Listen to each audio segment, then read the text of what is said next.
ओम नमः शिवाय हर हर महादेव।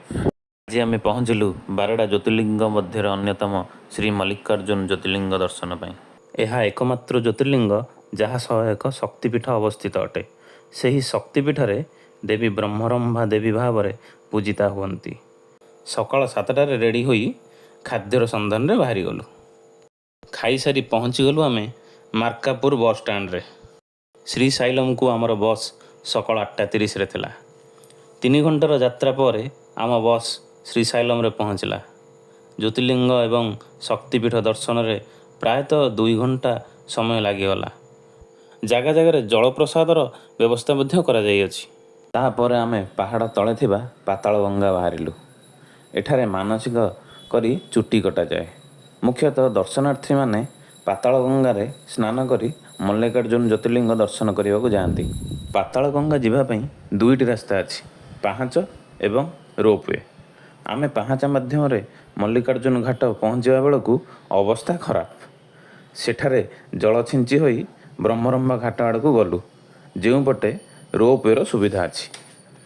ରୋପୱେରେ ବସିବା ପରେ ଦେହରେ ପ୍ରାଣ ଆସିଲା। ଶରୀରରେ ଶକ୍ତି ଆସିବା ପାଇଁ ଖାଦ୍ୟ ନିହାତି ଆବଶ୍ୟକ। ଖାଇବା ପୂର୍ବରୁ ଲୋକାଲ ସାଇଟ୍ ସିନ୍ କରିବା ପାଇଁ ଗାଡ଼ି ବୁକ୍ କରିଥିଲୁ।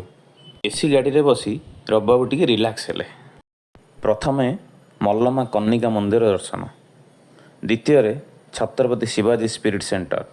ଏଠି ଛତ୍ରପତି ଶିବାଜୀଙ୍କ ରାଜ୍ୟସଭା 1677ରେ ଛତ୍ରପତି ଶିବାଜୀଙ୍କ କାକା ୟେସାଜୀଙ୍କ ହାତୀ ସହ ଲଢ଼େଇର ଦୃଶ୍ୟ ଅନେକ କିଛି କାନ୍ଥମାନଙ୍କରେ ବର୍ଣ୍ଣିତ କରାଯାଇଅଛି। ତୃତୀୟରେ ଶ୍ରୀ ସାକ୍ଷୀ ଗଣପତି ମନ୍ଦିର।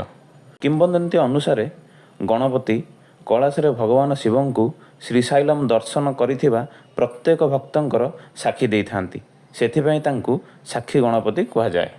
ଚତୁର୍ଥରେ ପ୍ରଭୁ ହଟକେଶ୍ୱରଙ୍କୁ ଦର୍ଶନ କଲୁ।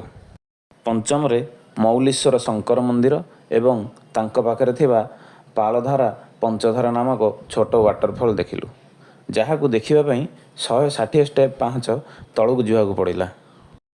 ପରିଶେଷରେ ଶିଖରେଶ୍ୱର ମନ୍ଦିରରେ ପହଞ୍ଚିଲୁ। ଉଲ୍ଲେଖ ଅଛି କି ଏହି ମନ୍ଦିରର ଶିଖରକୁ ଦର୍ଶନ କଲେ ଭକ୍ତମାନେ ମୋକ୍ଷ ପ୍ରାପ୍ତ କରିଥାନ୍ତି। ମନ୍ଦିରର ଶିଖରକୁ ଯାଇ ନଜର କଲେ ମଲ୍ଲିକାର୍ଜୁନ ମନ୍ଦିରର ଗୋପୁରମ୍ ଦେଖାଯାଏ।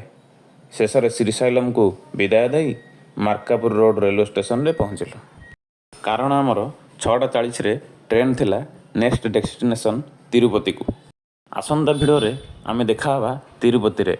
ଗୋବିନ୍ଦା ଗୋବିନ୍ଦା।